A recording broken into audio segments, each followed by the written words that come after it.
भूमिरापो अनलो वायुः खम मनो बुद्धिरेव च अहंकारा इत्यं मे भिन्ना प्राकृतिरस्तदा अपरयमतिस्त्वयनन्यां प्रकृतिं विद्धि मे पराम्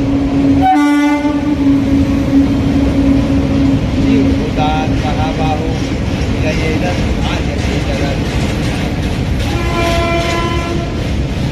वही बात जो मैंने आपके देखिए, जो चीज़ की मैंने पहले चर्चा कर दी वही श्लोक वही अध्याय निकल गया है।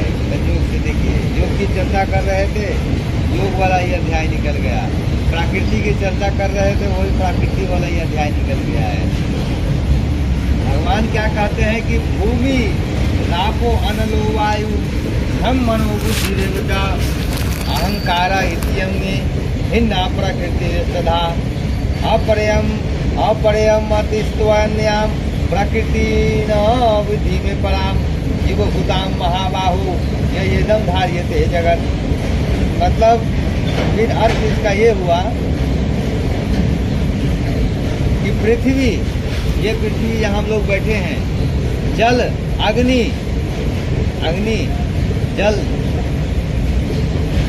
वायु, हवा, आकाश, बुद्धि, जिसके द्वारा हम लोग यहाँ बैठे हैं और ये चर्चा हो रही है, और अहंकार, इस प्रकार ये 8 प्रकार से विभाजित मेरी प्रकृति है।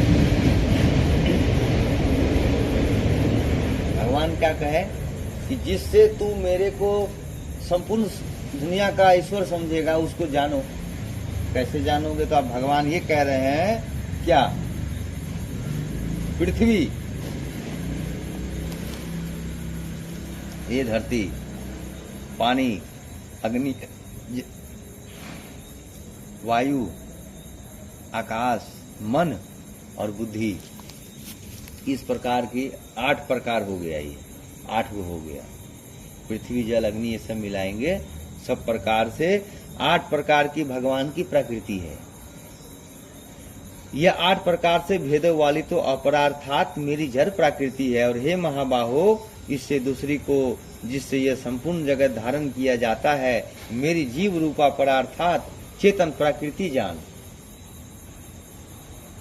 ये जो जीव रूप है, हम लोग जीव है, ये चेतन है।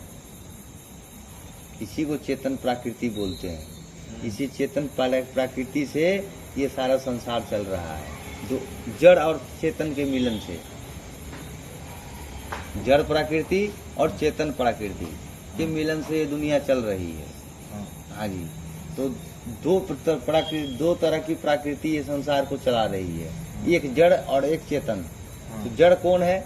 जड़ है ये धरती। हम इसमें थूक फेंके, फकाड़ फेंके, पेशाब करे, कुछ भी करे, राम राम जी, इसको कोई फर्क नहीं पड़ता। आप पानी में जाओगे, आप डूबोगे, चाहे कुछ भी करो, जल को कोई फर्क नहीं पड़ता। ठीक है जी, ये जड़ है। इसको दया, धर्म या ये आपको कुछ नहीं कहेगा। आप चाहे इसमें डूब जाओ या निकल आओ या इतने पैर में खड़े रहो, ये सम है। अर्थात ये जड़ है। ये नहीं समझेगा कि आप कौन हो। इसका मतलब ये जड़ है। जड़ मतलब में किसी भी प्रकार का ये नहीं होता। ये धरती भी में किसी प्रकार का ये नहीं होता है, आकार विकार ये सब। कोई कहता है कि मैं थूक फेंकूं, चाहे कुछ भी करूँ, या इससे तो कुछ नहीं है। वो जैसे ये है, इसको ऐसे देखिए, इसको कोई फर्क नहीं पड़ा, इसको दुख सुख का कोई अनुभव नहीं हुआ। इसी प्रकार प्रकृति को, जो जड़ प्रकृति है, उसको जो दुख सुख का अनुभव नहीं होता, वो अपना कार्य करता रहेगा। इस प्रकार से भगवान की तो ये जड़ प्रकृति है। जैसे आकाश हो गया, हवा हो गया, ये सब जड़ प्रकृति है। और एक जो चेतन प्रकृति है, जिसको सुख दुख का अनुभव होता है। नहीं समझे? जिसको सुख और दुख का अनुभव होता है, मनुष्य। हाँ, वो प्रकृति है। तो बोला जिससे ये जीव रूपा, जीवात्मा, हम लोग जीवात्मा है। जीव जोर आत्मा, जीव जो है, जीव रूपा चेतन प्रकृति जान, ये मेरी चेतन प्रकृति है। जीव रूप जो है हम लोग जीव हैं, पुरुष और प्रकृति का मिलन हमारे भीतर ही है, नहीं समझे। तो जीव रूप जो है, तो भगवान यहाँ ये समझा रहे हैं कि दो प्रकार से जो विभाजित मेरी प्रकृति हो गया। अच्छा, मेरी जड़ प्रकृति, और हे महाबाहो, इससे दूसरी को जिससे यह संपूर्ण जगत धारण किया जाता है, मेरी जीव रूपा पड़ा अर्थात चेतन प्रकृति जान। एतद्योनीनि भूतानि सर्वान्योद्धारय अहम कृतस्नस्य जगतः प्रभवः प्रलय।